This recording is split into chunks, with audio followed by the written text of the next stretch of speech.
Good evening, members of the MPO. My name is Hoyt Prindle. I am an attorney. I'm a resident of the city of Tampa. I serve as the Hillsborough County representative on the Citizens Advisory Committee here in my personal capacity tonight. And to get in your good graces, I have turned down any additional time that was offered to me. And as a member of the business community and as a young professional, I am here to ask you to strike lines 27 and 28 of the TIP. In fact, I would encourage some of the fellow members of the business community that are here, as well as the young professionals groups. I'll give you my card. We can go have lunch. Ron, let's go have lunch. I'll get you on the right side of this issue. I've heard a lot of talk tonight. There's been a lot of great points made. But one thing, especially for the supporters of this downtown interchanges plan that sticks out with me is these would be great talking points and a great plan if it was 1955. I Love Lucy is on the television, Elvis is on the radio, and freeways as far as the eye could see. And that's basically what this asks for. That is basically what I would term the freeway industrial complex is asking you to do, is the same thing that we've done since the 1950s. More freeways, more lanes. It's just a constant cycle, and we never do anything different. Listen, I'm not against all roads. I'm not against all freeways. I'm a person that wants multiple options. But I am against bad projects. And this is a bad project. It's not going to improve safety. It's not going to improve capacity, as the induced demand concept will show. We know this. So why are we going to throw $1 billion after something we know is going to fail? Who here in the business community would put $1 billion into a project you know from the outset will fail? You won't. You wouldn't. And just because this is the government, that doesn't mean we should act any differently. One of the things I want to talk about in terms of the economic impacts, as you probably know, land closer to the freeway is not as valuable as land farther away from the freeway. California Department of Transportation did a study that shows that land that's within 500 feet of the freeway is less valuable. So what's this project going to do? It's going to reduce tax revenue to the county. It's going to reduce tax revenue to the city. It's going to reduce tax revenue to our schools. And why? So that theoretically, the residents of Pinellas County, Pasco County, and Polk County can have an easier time driving through our community. That doesn't make any sense. And finally, to wrap up, 2 points. One is that in terms of specific numbers for the Forensic Appraisal Group did a study that said for every decibel increase in sound, it has an effect negatively of $701 to $6,600 per decibel. So for the average freeway, which is 25 decibels higher than the surrounding community, you're talking about a negative value of $17,000 to $167,000. So please strike lines 27 and 28. Thank you. Number 52, Haywood Brown.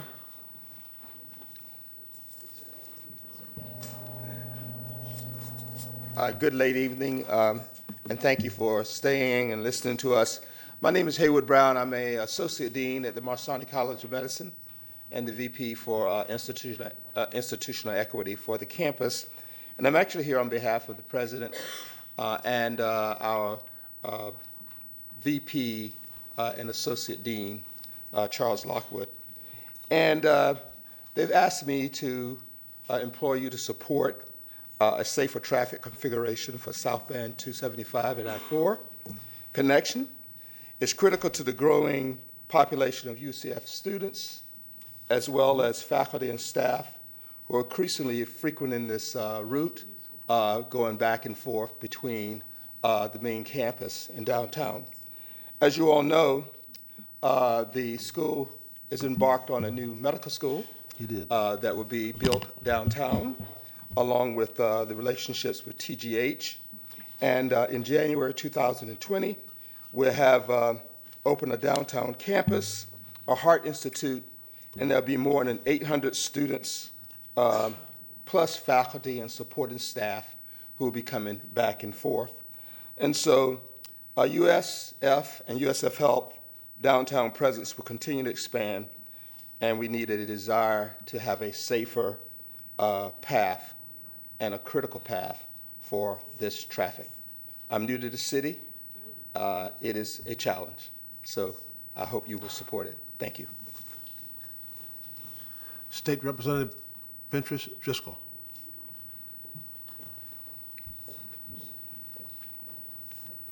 Good evening, Commissioners. Good evening. Thank you, I'll take it. I know the hour is late. Thank you so much for your attention at this very long meeting. Thank you very much to the members of the public who came and presented comment and exercised their democratic right to do so.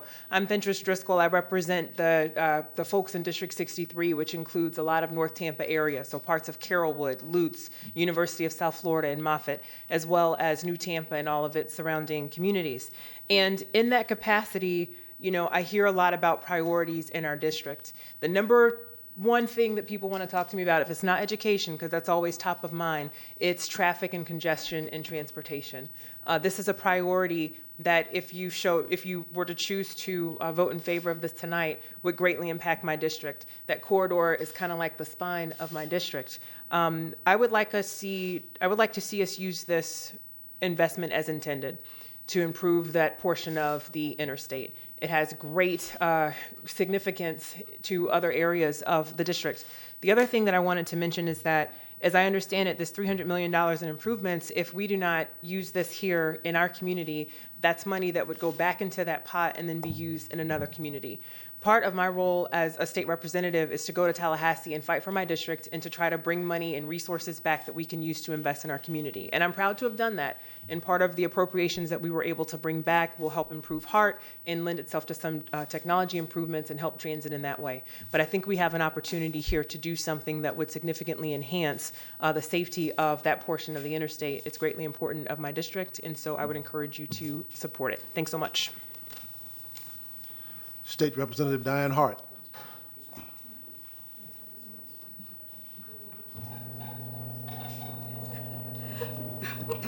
Good evening.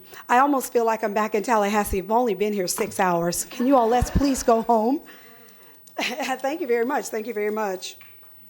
Well, as you know, my district is House District 61, which includes East Tampa, Tampa Heights, Seminole, downtown, parts of West Tampa, Progress Village. I only go north to Fletcher. And I've been watching this unfold for many, many years. I've been attending tons of meetings from TBX, and now we're at Next Tampa. But I just have to say that I don't want to preempt anything that you all would do. That's all we do in Tallahassee is preempt everything that's happening here locally. So I'm not here to tell you how to vote, but what I am here to say is let's listen to our constituents. They're the ones who I believe we owe the opportunity to listen to them. So I'm listening to all the sides tonight. I've been gone for months, so I've been disconnected. But I had a meeting with FDOT. I intend to have several more meetings with FDOT. There are some things in the plan I don't like, and I will let them know what it is that I don't like. But I did not know anything about the lines that everybody is asking you to remove. My understanding was there would be absolutely no expansion of the interstates at all.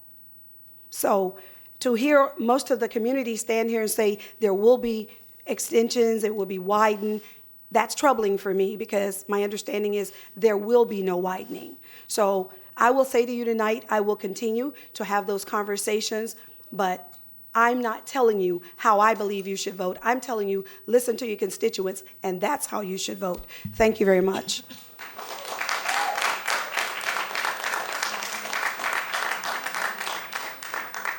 Number 56, Bruce Young. Bruce Young. Okay. Number 57, Gwen Myers.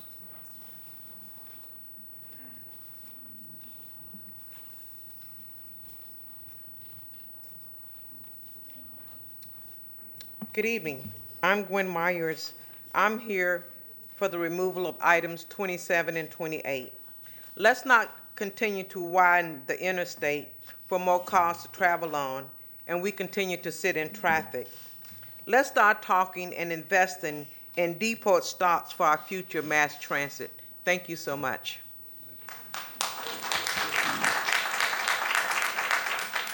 Number 58, Jennifer Leon.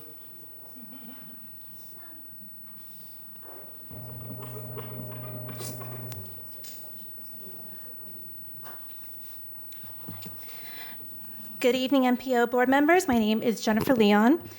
I'm here in defense of my home, not my pocketbook. to voice opposition to TIP priorities 27 and 28. I grew up in Tampa Palms and moved to Seminole Heights in 2003, purchasing my home 10 years later. I love my community, which is why I'm here to protect it. Contrary to earlier speaker assertions, the heart of our community is not the highway. It is the communities and neighborhoods around the highway. We know items 27 and 28 will do little to alleviate congestion, but they will hurt families and further chop up the vital heart of this city. The MPO should adopt a no-build approach and focus on a viable transit system so that some of the very same people that this plan would disenfranchise could actually attend meetings like this. It's notable that most who've spoken in support do not live in the area that would be impacted. Their communities will not be uprooted by this plan. Mine will. I resent the man from FDOT with his veiled threats, bad faith arguments, an implication that because they have funded other projects that we've wanted, that this MPO owes them support. This is not a quid pro quo. Please remove items 27 and 28 from the TIP and instead adopt a no-build approach to interstate expansion. Thank you. Michelle Corkett-Fritz. Number 59. Thank you.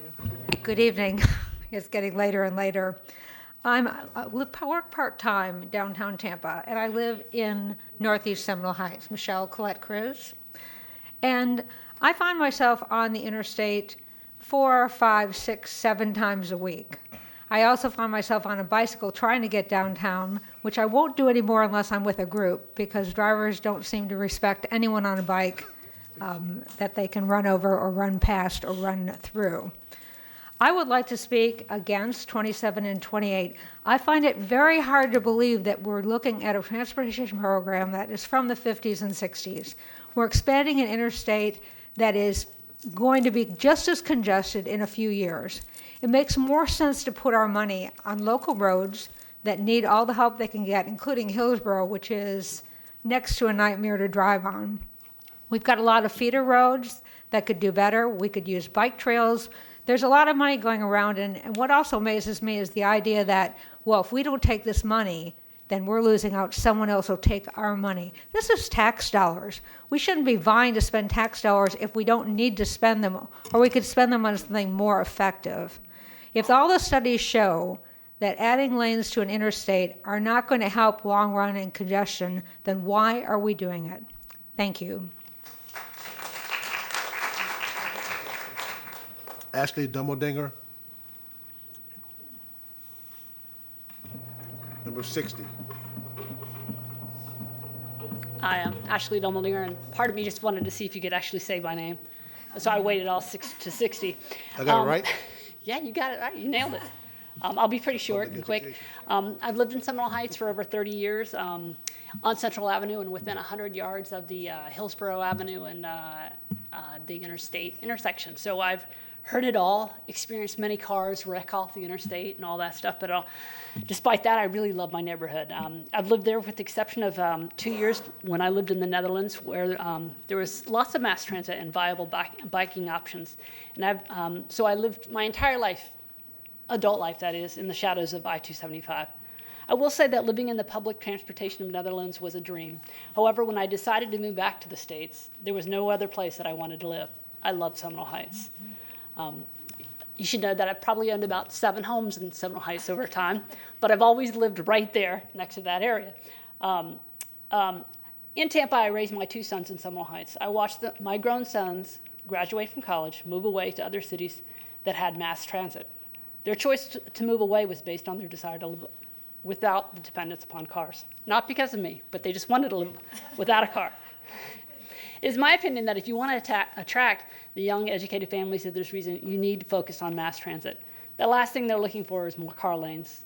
Light trail and transit linkages must be, and I ask this committee to slow down and make a thoughtful decision. If it is true that we are the 10th fastest growing county in the nation, I'm sure that FDOT will find the funds available for a better way to move our citizens. So I plead with you, use your power wisely. Thank you. Number 61, Rick Pfeiffer. Good evening, folks. I moved to Tampa in 1983. Oh, Rick Pfeiffer. Let's see, my house is in 33604. My office is in 33603. I moved to Tampa in 1984, 83, December of 83. And honestly, I've heard this community talk about transit the entire time I've been here. And I've seen nothing happen in all that time. I'm going to be worm food by the time anything is done. But I live in Seminole Heights. I've invested a lot of time and energy in there, okay? Actually, a lot of my customers were here tonight because I probably sold more houses within a mile of the interstate than any single realtor here, which was why when they came out with TBX Next and the GTR decided to be on board with it, it annoyed me, and I went down and got on the Government Affairs Committee. I really wish for once that when people come here and say, this is going to impact our community. Yes, I have a business. And you know what? My business is going to be affected by this. I'm sorry if you chose to live in Citrus Park. I'm sorry if you chose to live in Wesley Chapel. That's not my problem. And I shouldn't have to pay the price for your problem. Okay? That should not be put on me. Okay? We all have to live here. You know what? There's a social compact. We have to do things that obviously benefit the whole community and not selfish interests. But all I hear is threats about if you don't do this, we're going to take it away. And all I hear is the concern about West Shore and the people coming from Pasco. What about where I live? What about where I've invested my time? What about where my customers have bought homes and started families? Does that not count for anything? They're people too. They may not be up here in a suit, but you know, when I've sold like 300 homes within a mile of the interstate, that's a lot of people, okay? And I think they deserve the same type of consideration. And the only other thing I hear, and what I kept thinking about as I was listening tonight, it was the scare tactics that annoyed me and brought me, that said, I'm gonna stick around till I get to comment. Because it was really insulting. It was belittling, it was degrading. We're gonna take the money away. Well, last time I checked, it's my tax money. Okay? It's your tax money. It's all of our tax money. So why does a bureaucrat get to threaten to take it away? Okay? Years ago, I used to hear the story going to church about, you know, oh, we're going to have a church supper. And the chicken comes along and says, you bring a dozen eggs, and says to the pig, you bring the ham. Problem is, for the chicken, that's a contribution. For the pig, it's a total commitment. You're asking our neighborhood to take the total commitment for what is a regional issue. And it needs to be balanced, and I don't hear that balance yet. Thank you. Emily Davis Cleveland. Emily Davis Cleveland, number 62. Number 63, Nicole Safari. Nicole Safari, number 63. Number six. Should be Matthew Suarez, 63. No.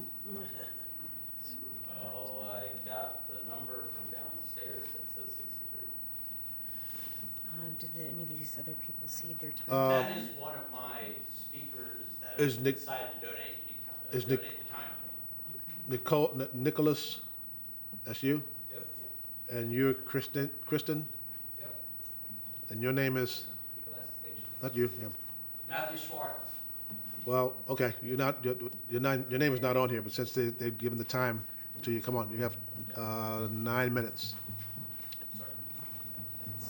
That's an issue on your administrative team from downstairs then. Matthew Suarez, 33606. Here to put some things into perspective, both on a local context and a national context in relation to transportation and the way the Department of Transportation behaves. So, Mr. Chairman, members of the governing board, fellow civic activists, our friends who greet us with a smile, and our friends who greet us with a growl. The most common contention about political structure of Sunbelt cities is that they have historically been governed by commercial civic elites. Being a Sunbelt city itself, Tampa has had a history of such forces imposing their positions, desires, and wills upon its common citizens, its minorities, its women, and its neighborhood and civic groups.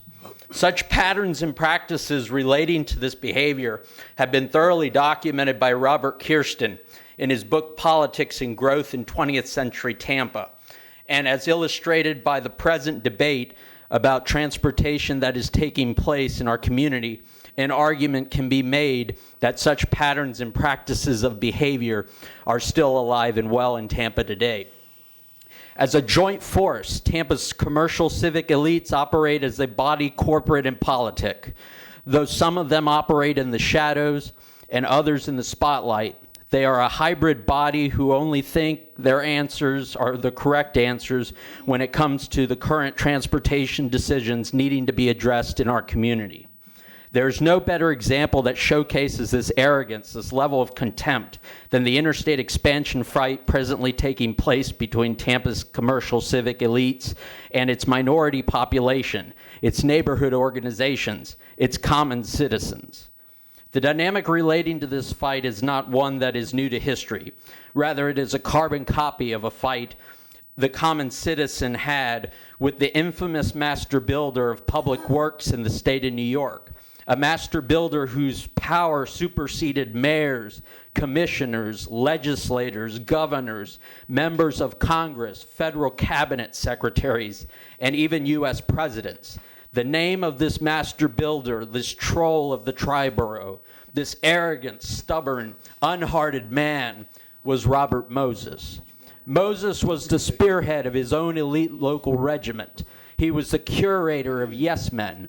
Behind him marched his cast of characters, the giant automobile manufacturers, the steel producers, the rubber producers, 50 oil companies, trucking firms in the hundreds, highway contractors in the thousands, consulting engineers, auto dealers, tire dealers, petroleum dealers, rank upon rank of state highway department officials, Bureau of Roads bureaucrats, congressmen, senators, all the selfish interests collectively labeled by author Helen Levitt, the highwayman. He was an individual responsible for developing the practice of stake driving, a practice that he used to allow interstate projects to gain a foothold through the construction of a minor improvement in an ultimate premeditated effort to ensure its future build-out would be realized in the name of not wasting previously used taxpayer dollars. Is the Florida Department of Transportation's interim improvement for the downtown Tampa interchange an example of stake driving? You be the judge. Moses was a man who also practiced whipsawing, a practice used to compel and coerce people into doing what he wanted, with the consequence of blackmail, public threats, media assaults, and/or ostracism from professional networks if they did not kowtow to his demands. While he ruled supreme over the implementation of interstate highways and urban renewal programs in the New York metropolitan area for over 40 years, he took pleasure in evicting people from their homes, ignoring factual studies and public input, demanding the discontinuation of public hearings, and misguiding the public and the media about the true realities pertaining to the costs, adverse impacts, and irreversible damage his interstate projects would impose on New York City, its metropolitan region, and the state of New York. Sound familiar? During Moses' reign, the citizens of the New York metropolitan region had their own version of Tampa Bay Next forced upon them. This version was called the Joint Program. It was a transportation program that called for vast expansion of interstate highway facilities within the region.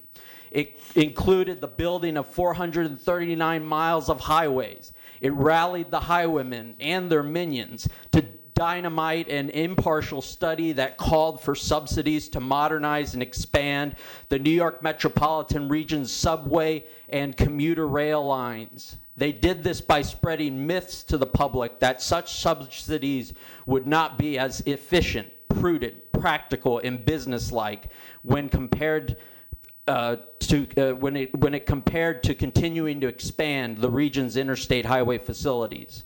It caused Lee Koppelman, executive director of the Nassau-Suffolk Regional Planning Board and other planners in the region to continue screaming for the imperative need for mass transportation via improving and expanding existing subway and commuter rail lines. It forced the common citizen of the region to become accustomed to driving, to become a society oriented to cars, with homes spread widely throughout the land. It called for the pooling of funding capacity of the New York region's two largest public authorities, the Port Authority of New York and Moses' Triborough Bridge and Tunnel Authority. This pooled capacity was in excess of $1.25 billion. However, by the end of the decade's worth of spending on expanding and creating highways in and around the New York metropolitan region, the cost when factoring in city, state, and federal funding topped $2.7 billion. To put this into perspective, this was the cost of a regional interstate expansion program that took place between 1955 and 1965. When adjusted to account for inflation, this would equate to $21,904,114,285.71 in current terms, and not a dime of this went to expanding the region's existing modes of passenger rail transportation, highway and subway and commuter rail transportation. Aside from its priorities as a work program, the funding used to realize its priorities and guarantee that commuters would be bound to their cars, Moses' joint program represented more.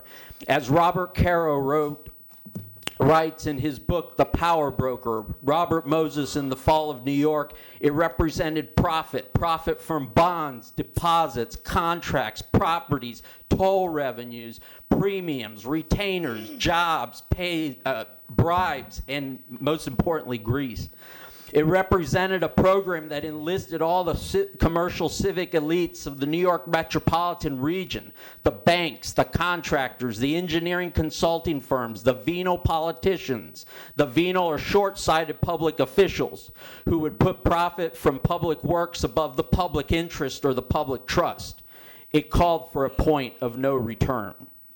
So with this testament from history, I call on you, the governing board of the Hillsborough County Metropolitan Planning Organization, to put a stop to the interstate expansion complex in Tampa.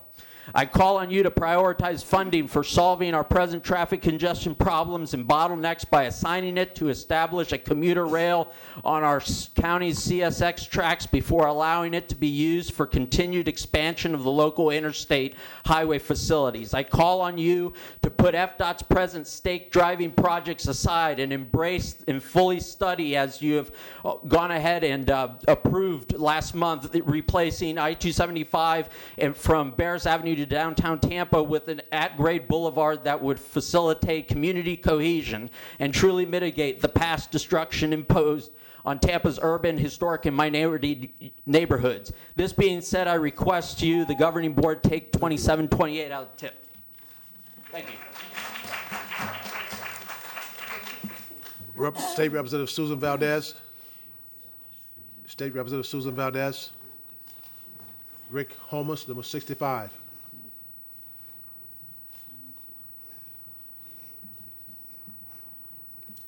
Good evening, members of the board. My name is Rick Homans. I'm the CEO of the Tampa Bay Partnership and a resident of Hillsborough County. Not quite sure how to follow that, but I can certainly assure you that there is no grand conspiracy at work here to the scale of Robert Moses in New York. The point I want to make is this is not some major interstate expansion that we are talking about tonight. I don't think it's about induced demand. I think we have a real safety problem. This project is driven by 1,500 accidents that have occurred in 2018 around this interchange. The first 5 months of 2019, there were 190 injuries and there was 1 death. This project is about lane discontinuity, and it's about access or the lack of access to and from Interstate 4. And trying to remediate that all within the existing right-of-way that FDOT has. Right now, you have 4 lanes to 3 lanes to 4 lanes to 3 lanes. You have cars merging and lane jumping. You have cars backed up for miles, stacking up 3 lanes deep, trying to merge into 1 lane to get onto Interstate 4. Anyone who has driven this section of the highway knows it is unsafe and it needs to be fixed. And you have a plan in front of you to do that. The second point I want to make that's been brought up repeatedly tonight is we all agree that we need transit. We need a lot of transit. We need arterial BRT. We need regional BRT. We need the Tampa streetcar. We need the USF circulator. We need CSX lines. We need Virgin trains. We need all of the above. But we also need to stay on top of the maintenance and the safety of our interstate system. We have to do that. And tonight you have a plan in front of you to accomplish that goal, and I hope that you put it into the LRTP and keep it in the TIP. Thank you for your time. Lori Carpe.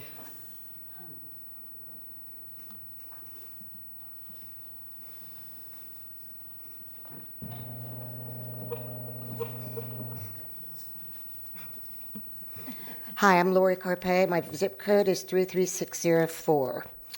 I am a native of Tampa, so almost 57 years here, and I've seen the roads become so much more congested than ever before. It's abominable.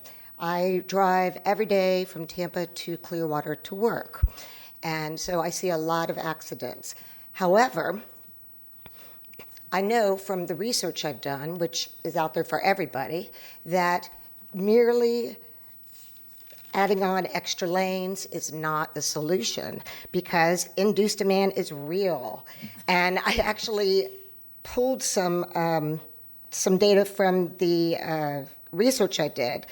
For instance, when California, when their Department of Transportation found that 10% increase in road capacity will yield 3 to 6% increase in vehicle miles traveled in short term and 6 to 10% in the long term.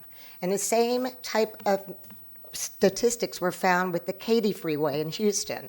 And what concerns me the most, because I love Tampa, I'm still here, is I don't want to become that. I don't want our city to become a Los Angeles, Houston, and my sister lives in Houston, and I've seen it. And the pollution factor, too, is a serious issue. The people who live near the interstates, why is that? I mean, that's so disrespectful to even not consider them, and this seems like it was such a sneaky plan. I want to know what happened to all the legwork that was done years ago when we were all invited to go see all these wonderful possible potential plans, and we were able to give our input as taxpayers of the city, county, and we were given such hope. You know, we were provided with all this hope, and then suddenly it's gone. And so now it's just offensive. Now it just seems like we were just being appeased, you know, that we were just being pacified. And that's unacceptable. I want to know why you're not considering public transit and what happened to the sales tax for transportation, like you've heard already. What happened? Why can't we be a progressive city and think outside the box? Why do we have to just take the lazy way out and add more lanes? It's not a solution. It makes things worse. LA, the congestion got worse. Houston got worse. There's plenty of websites I found that will give you exactly the numbers. So there's nothing to back that kind of idea. Thank you very much. Thank you. Luis Pabon.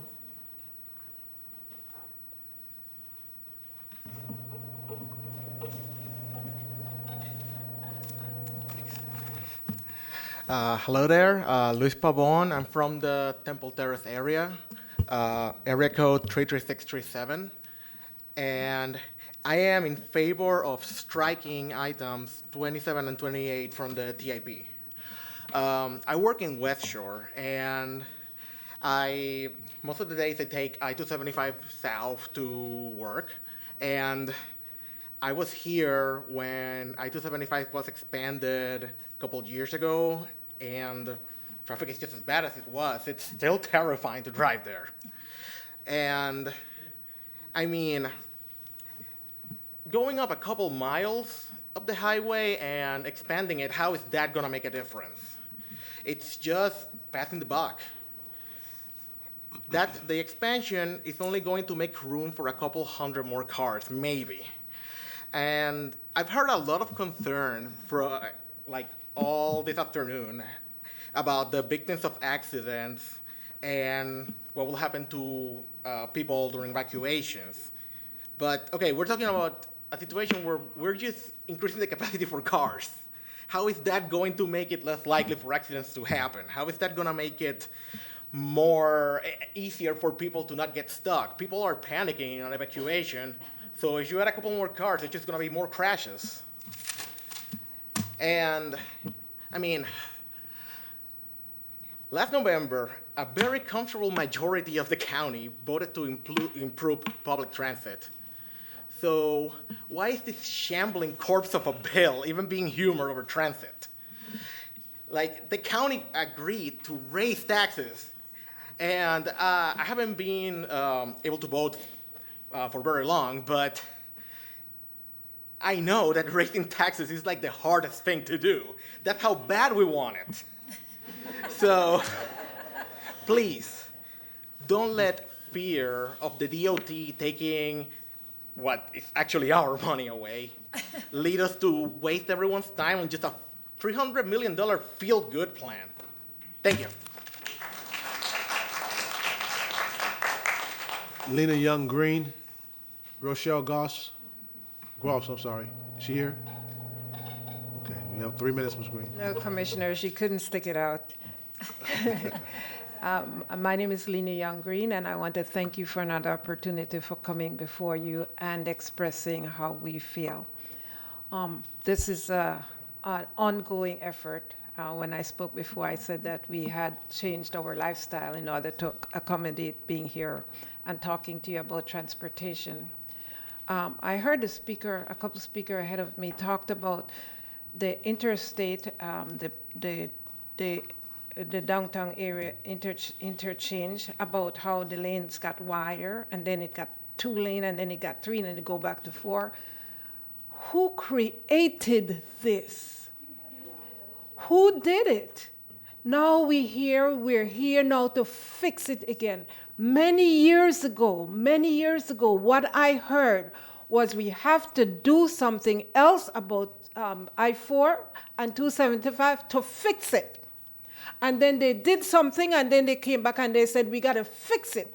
And then they did something, and they came back and said, we got to fix it. And here we are tonight, something they've done, and we got to fix it. We heard that there's a design flaw with I-275 and the junction. We heard that years and years and years ago. It was a design flaw, I believe. If it wasn't, why are we here again fixing it again? I'm sorry, I don't represent the downtown partnership and the chamber and the president and CEO and all of those things. I don't represent them. I'm simply a grandmother who want my grandchildren to be safe in the community that we have built and that we have lived in for so long. I simply want that when my great-great-great-grandchildren are here, that they don't have to deal with something that was created when I was a young girl. The era has changed. We have young people who are coming back into our city who wants to live there. They don't want to ride. They don't want to get in a car. They want to live, work, and play where they are. This is what the young people are saying.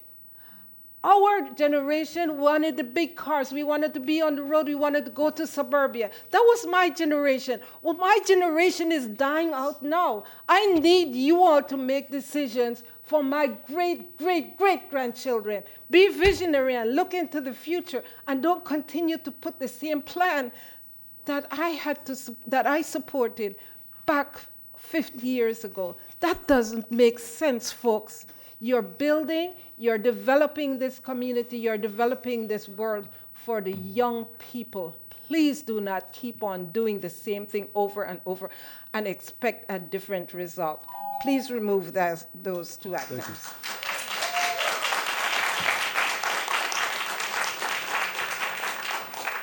State Representative Jackie Toledo. State Representative Jackie Toledo. Our last speaker, Faith Estes. Faith. That's our last speaker. Did anyone get missed? I hope not. Okay. Summary of our comments submitted in advance. Ms. Torres. Good evening again. Gina Torres, MPO staff. This is usually when I summarize the different comments and I read out the names into the record. You do have every single person's comments with you in your folders. There were about 50 or so emails for people in support, 50 or so opposed. There was 21 emails, one in support of the highway expansion, about 20 that were in opposition. They had some really great links to articles and some clips, YouTube clips, and some other things that were insightful, and I hope that, these are things that you had a chance to look at some of those things. I will point out just a couple of comments that were not heard tonight, and these are things that we can follow up with as MPO staff. There was, Kathy Castor did write in support of expanding transit options. I thought I'd give her the benefit of the doubt of reading a couple of things from her letter. She's going to work hard with federal partners to improve infrastructure and move that forward, and she commends the MPO for leadership in a future that promotes transit safety, multimodal solutions in neighborhoods. There were some concerns about crosswalks on Martin Luther King from 15th Street to 29th, a signal crossing at Bruce B. Downs and the Veterans. There were people concerned about safety on Hillsborough Avenue and Longboat Drive, Central Avenue and MLK. Some signal upgrades were requested there. There was interest in Orient Road improvements being added in the future. Repaving of Palm River Road was of a concern, and other transportation projects needed in Claremelle. There also was some traffic light and coordinations being requested in South County, Glen Harwell Road, and then some crossing improvements at Boat Camp and Glen Harwell again, and a traffic light at US 92. So we'll follow up with some of the comments that we heard from the citizens on those other topics. Okay, thank you. We're going to move now into board discussion. Members, it's 25 minutes to 11. I think you all have made up your mind by this time, hopefully have. But I know you want to say certain things, but let's be ever mindful of our time, and some of us have to get up tomorrow morning and go to some other meetings. So let's please try to remember that. Commissioner Overman, you recognize. Good evening. I seriously want to thank all those that came out to voice their opinion. When I first started looking at this line, 27 and 28, it hit hard for me. I face 275 at Central Avenue. My son flipped off the interstate on 275 and has a permanent brain injury, and consequently our lives will never be the same because of the unsafe conditions of 275. And I watch and listen to the insanity as it approaches I-4. But I also recognize that it isn't just widening that needs to happen. A focus of safety design is critically important when it comes to how we design our roads, and we can do better. But that doesn't necessarily mean that I'm going to support either of those two items. In 1976, to the 2006 Public Transit Plan that was part of the 2010 LRTP, 2015 LRTP, 2020 LRTP, and 2025 LRTP, there was a focus and priority of investing in our transit systems, which we have not yet done. Currently, actual transit plans in our current TIP, as well as LRTP, range in about the $204 million. And if you include facilities and capital improvements, we're looking at $973 billion. But that being said, we don't have a focus of transit, which is what this community has been asking for since I stood on the other side of that podium and asked this board to make transit a priority and how we grow our community. The folks that live up near USF, the folks that are part of who we want to attract for the innovation project, can be best served if we actually focus our SIS money, our Strategic Intermodal System money, on exploring and asking HART to consider reopening the alternative analysis to evaluate the CSX lines and the right-of-way in coordination with HART's effort and transportation plan, along with the long-range plan for transit and the funding that comes with that. As was Gina mentioned earlier, we received a copy of a letter from Congressman Cathy Castor, who is taking the lead on climate change in our country and has testified to Congress that the transportation priorities for Tampa was an overriding priority for the growing community is to improve mobility and reduce congestion through multimodal strategy, particularly through expanded transit. Nowhere in part of what she described in her focus included widening roads. So I think it's critically important for us to actually recognize the value and responsibility that we have when it comes to adopting a long-range plan that does actually add to our economic opportunities, allows us to be competitive on not only a state, but a national level, and to make sure that we're recognizing that safety does come first, and creating additional widening roads that increasingly become faster and faster through an urban core is not the way to create safety. Every night I listen to the horror show of going southbound on 275. You guys have seen me sit at this dais and cough and cough and cough. And I do that a lot more now that I live within 500 feet of the interstate. When I lived over on the river, far away with lots of trees around, I never had the kind of asthma and congestion I have now.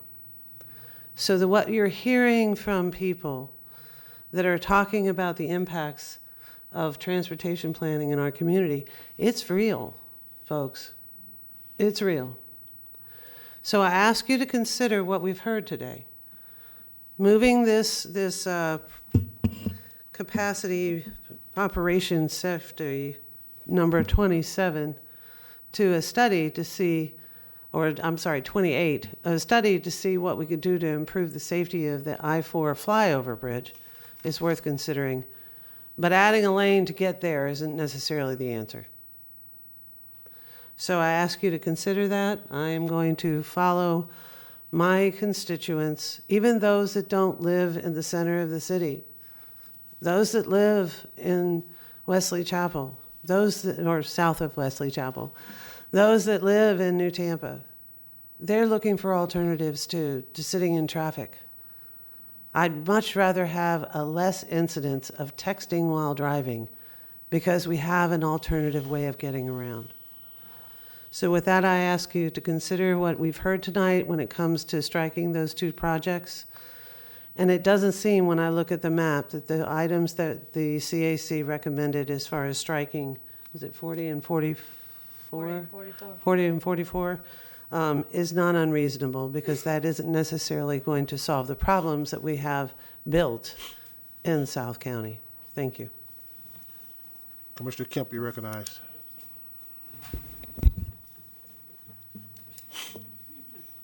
We're mic sharing. And thank you all for coming down and, I mean, just educating us so much and expressing, it's just amazing, the community that we have out there. And I'll take some of the recommendations that you all made, and I will, if that was a motion to remove 27 and 28, let me second it. Whoa. Is that did you make a motion? I didn't hear a motion. I didn't say motion, but that was my intent. Well, your intent is you need to make a motion. Okay. I'm making a motion to remove 27, 28, 44, and 40 and 44. Is there? I'll second that. So we have a motion by Commissioner Overman to remove 27, 28. And to consider doing this study of, a safety study on the I-4 flyover bridge. Okay. Without lanes. Point of clarification. Yes. Line 27 has some funding attached to it in the tip. Does your motion also include removing that funding? No, we can do that with the study for safety, or yeah, we can use that for safety planning. Okay, so just for clarity. Oh, right, I'm sorry. You- I'm sorry, we you're currently correct. have, right, we are proposing to add funding for a design build phase for a portion of that project that's on line 27. So it's proposed to be added to the tip tonight. Okay, let me split the motion then. So you're withdrawing your motion? I'm withdrawing my motion. Okay. And I'll restate it later. Okay, I'll restate it later. Okay. Commissioner Kipp. then I'll count on that. Otherwise, I'll do my own. But I just want to say that it is time, and I heard someone say this, to slow down, let's have a real discussion, and make a thoughtful decision. This is way, way premature, and I don't think the work has been done to really do what we need to do to bring about the results that we're saying that we want. The widening of I-275 north of the downtown interchange by a minimum of 16 feet, that's 8 feet in each direction, is premature until we understand what is being done with the interchange itself, which I understand is now under study and not to be completed till later this year. Is that correct? This is a question for DOT. Someone from DOT wants to tell me, answer that question? 27 has 8 attached to it. Right. So, if the standard is that everything has to have gone through complete study and has to have been completely vetted through public comment, Beth, half of your priority list comes out. You know that. We don't do it that way. We never have. We are going to study this. You have not put any funding into the tip for this. You will have the opportunity to comment. This is nothing different than what we do on almost every project. All the money we have for the Heights, do you want to take that out because we haven't yet gone through all the public process? No, because we want to get it in the pipeline so we can start to build it when we get the plans ready. I'm sorry about the CIS money. You cannot use CIS. State law says you can't use CIS money for the rail. But what I will tell you is if you bring me a rail project, you keep asking me if we'll support rail, bring me a project. That's your job. Bring me a rail project and we can look at it. But so far, all I hear is we want a rail project, we want to buy CSX. I have not heard one rail proposal. You need to come up with what you want, commuter rail, light rail. What are your ridership projections? Where are your interlocal agreements that says who's going to fund, maintain, and operate it? We will work with you, but you got to do your job first. You can't use CIS money for that. Okay. Thank you. The question is we will study it. We will study it. But what I'm saying is don't make the standard that you have to have everything with a bow tied on it before you go and put it in your priority list. I believe CSX is in your priority list, if I'm not mistaken. It is, right? One item. And that's way behind this. I'm just saying you're going to apply one standard to one project and a different standard to all your other projects. That's not what I think what the standard is. Okay, thank you, Mr. Secretary. Thank you. Commissioner Kipp? Thank you.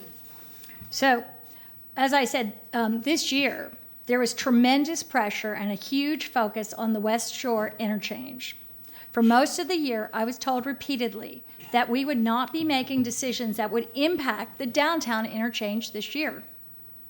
And then suddenly, within just the last month, this massive project to widen I-275 just north of the downtown interchange is being pushed. I had no information about this until just in the last month. This is the wrong project for us to be prioritizing tonight.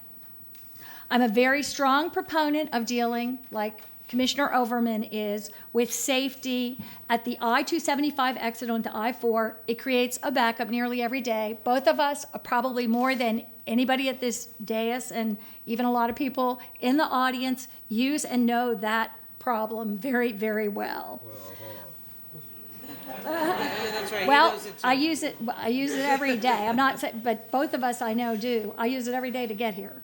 But that is part of the interchange study that's now being done. To me, it's obvious that in order to solve the backup problem, the issues with that, the safety, we must first complete the interchange study that's now taking place. Why in the world would we widen I-275 north of the interchange first, prioritize it, only to drive more traffic towards Malfunction Junction before we decide on the redesign of the interchange? It makes absolutely no sense to me. This widening seems to be mostly driven by a $455 million boondoggle that I call the Regional Parking Garage Plan. I did hear somebody here tonight refer to multimodal centers. They thought that they would be good. Just remember, whenever you hear multimodal center, it is a rebranding for parking garage. That's what we have there. There is, I went to the parking garage at the Orlando airport, it's going to someday, but it's out in the middle of nowhere. Someday receive the Bright Line there.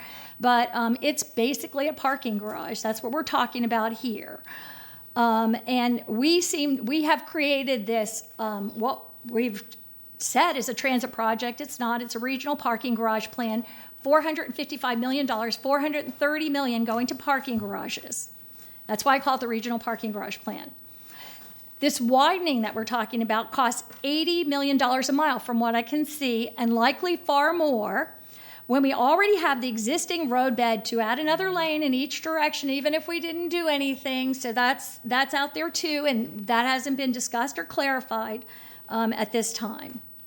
And understanding that we haven't decided what to do to improve the downtown interchange, we all still have not begun to even look at how we can turn the already existing CSX tracks from Ybor to downtown into a commuter rail option, which, by the way, Hart did vote to start to pursue. We are starting to work on that. We also voted to go and see Sunrail and start to pursue that option. And also understand that converting the CSX tracks would require only $20 million a mile, while the plan to widen I-275, and this is with the right-of-way already owned, I don't even understand this, comes in at $80 million a mile now, that's probably low, along with plans to spend $430 million on parking garages. I actually thought, too, the suggestion tonight that someone had, at least do the HOV lane transit hybrid electric. Don't do added lanes. Don't use the cover of this bus on shoulder thing. This plan does not make any sense. Another issue lurking in the background is that FDOT has meanwhile rolled out a number of possibilities for the downtown interchange that involve creating new exits. Some of that was talked about on local roads, such as Boulevard, there by Blake High School. My kids both went to high school there. And the University of Tampa and 14th Street in Ybor. This deeply concerns me and could wreak further havoc on our pedestrian death statistics, which are continually, number 2, worst in the nation. We're talking about taking the interstate traffic and dropping it on new exits on our most precious and Vision Zero-like roads for pedestrians and bicyclists. And this hasn't been talked about or discussed, and we don't have any clarity on that. Also, across the country, I keep hearing about intelligent traffic systems, which can manage speeds, both for safety and to combat congestion. I haven't heard about that as an option that we're looking at here. Also, I think we need to understand, and I know that there's some kind of, let me get this, doubts about, and somebody mentioned the Katy Expressway. I was glad to hear that. This is from an article that I just brought up on my phone. I'll just read a couple paragraphs. This is about induced demand. The Katy Expressway. With 26 lanes at its widest point, the Katy Freeway in Houston Metro is the Mississippi River of car infrastructure. Its current girth, which by some measures makes it the widest freeway in North America, was a result of an expansion project that took place between 2008 and 2011 at a cost of $2.8 billion. The primary reason for this mega project was to alleviate severe traffic congestion. And yet, after the freeway was widened, congestion got worse. An analysis by Joe Courtwright of the City Observatory used data from Houston's official traffic monitoring agency to find travel times increased by 30% during the morning commute and 55% during the evening commute between 2011 and 2014. A local TV station found similar increases. That is what they find all the time, over and over again. Those are the studies that have been referred to. Also, recently, there's been watershed studies, and this is from the American Lung Association, showing that those living at 300 meters from an interstate, of which I unfortunately raised my children there and have done that myself, and put us all at great risk, and this will put us at greater risk, anybody who's near there, at an interstate, is at 30 to 45% of the urban population is there. They suffer from greater rates of onset of childhood asthma, impaired lung function, premature death, death from cardiovascular diseases, and cardiovascular morbidity. Also, a 2017 study found that heavy traffic living nearby creates a greater risk of dementia. Here in Hillsborough County, we've had some of the worst impacts from bad air quality level. We continually get, as someone has said, a D and an F. I've got a diagram there for the Elmo, or not a diagram, but this is a map. You can clearly see this is the cancer risk national percentile from the environmental justice, cancer risk lifetime. So you can just see the interstate going down there with the high levels, the oranges and reds and across. That is what is happening to people in this community, and we're talking about putting more traffic and more of this, and shortening people's lifetimes, not to mention, as someone said, the value of their homes with the decibels, with the noise, and with the air pollution. And this is all being recently found out. And why are we moving in this direction? I do not know. Mr. Kemp, could you draw it in? Yep, I can. I'm just about to end it here. Just two things. One is we have options. We can begin to develop transit options, especially CSX. To fix the downtown interchange first and do it with care, we need to seek both making it work better and minimizing the footprint. We need to look at these exit ways and what they mean, and I don't think we should have any more than we already have. We need to look closely at intelligent traffic systems. We need to consider, I've got it here, where any additional exits should be. Also, in terms of the LRTP, I think we should break it into 3 different motions because it is 3 different items so that we can vote on each of those. I'll just put that forward right now, however we want to do that. Councilman Vieira, you recognized. Thank you, Mr. Chair. It's been a pleasure listening to everybody here tonight, and I know that we're all listening, and it's our job, but it's also our pleasure. So I just wanted to thank everybody here for coming tonight. You know, when I study this issue and looking at all the different issues that we're discussing here tonight, one of the compelling issues for me has always been the issue of public safety, which cuts both ways. As Commissioner Overman from her personal experience and Commissioner Kemp from her personal experiences just talked about. There's been some talk about hurricane evacuation routes. That's more of a, I guess, if you will, gray area. There's arguments to be had on both sides. Certainly something that I find very convincing is taking a look at 275, and instead of having mergers in there, which cause actually more accidents, having a clear shot on 275, that's something that helps improve public safety. Taking a look at the interchange, where we have over 1,500 crashes a year, those changes promote public safety. Surely the discussion and the dialogue we've had here tonight on the respiratory infections, et cetera, those are things that have to be considered. I'm very pleased by the fact that we're going to look at sound walls. I think that's something that's very, very important. I would like to see, and maybe a motion in this regard may be appropriate, some vegetation, trees and shrubbery. We know that when sound walls have these items added near them, that this actually reduces illnesses caused by traffic. We ought to look at mitigating that in good faith should we proceed tonight.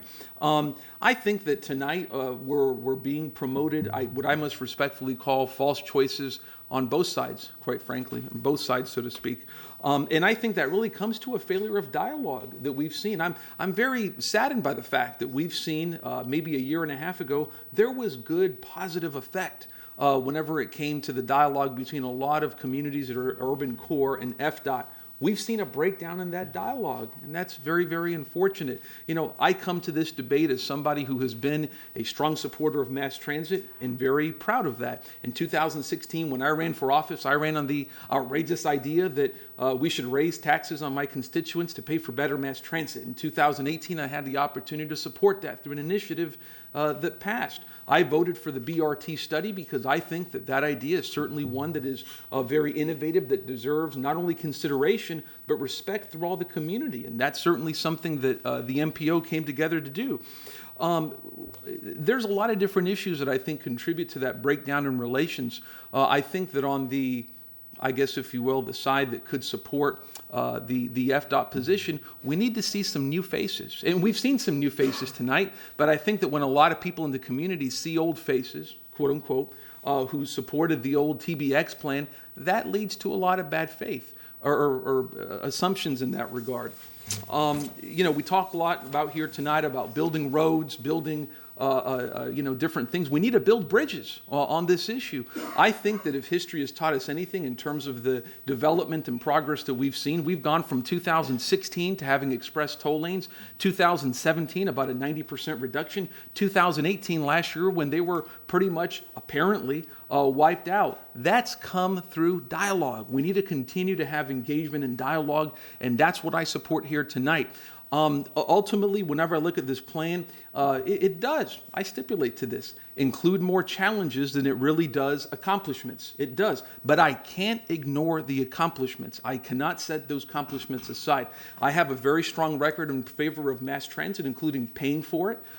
Certainly, but we cannot ignore the accomplishments that I think this plan has here tonight. It's very imperfect. It certainly is. I'll be making some motions to kind of try to work around some of these issues that I think hopefully we can work around here tonight.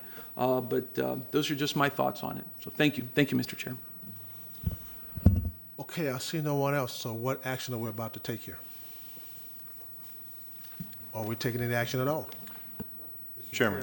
Mr. Mechanic, you recognize. Is there an option for... Turn your microphone, turn on your microphone.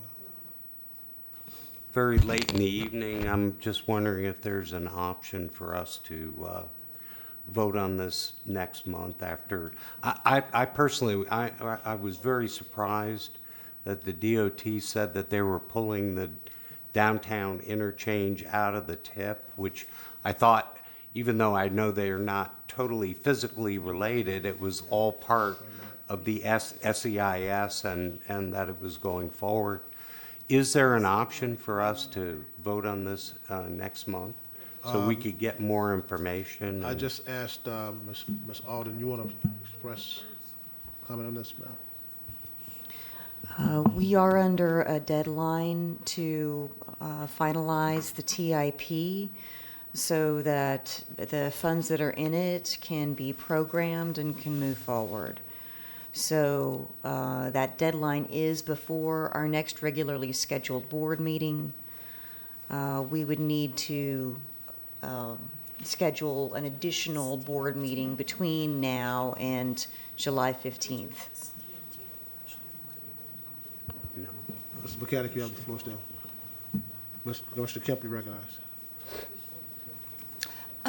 So if we want to continue, first of all, to get the results of the study that's underway for the interchange right now, and wasn't projected to be done until the end of this year, as far as I know, that conversation, but also to reconsider what is going on in 27 for the part north of the interchange to USF. The thing to do is to pull them from the tip and continue the discussion, correct?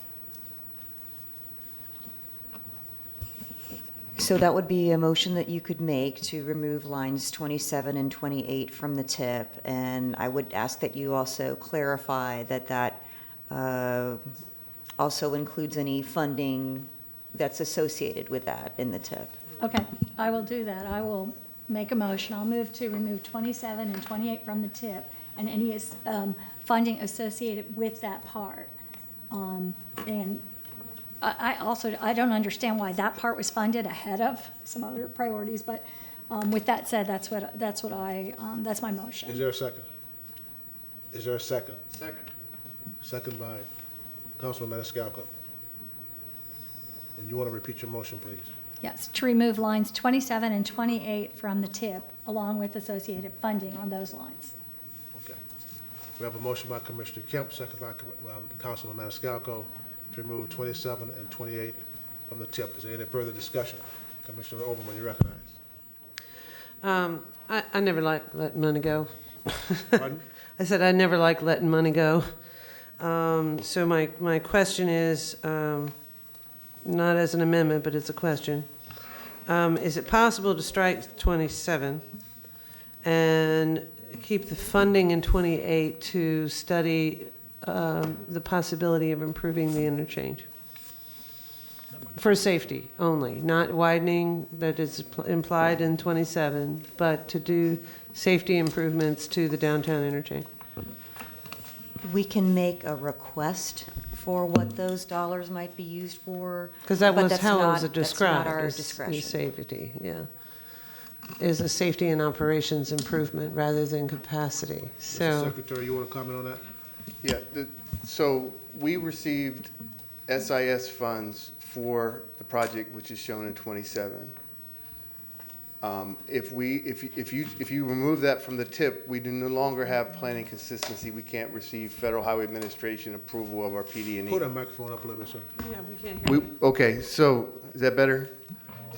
So if the money that's in the tip now, that SIS money, Strategic Intermodal System money, is designated for what's shown in segment 7. You can't pick that up and say, I'm going to put it somewhere else. It's not.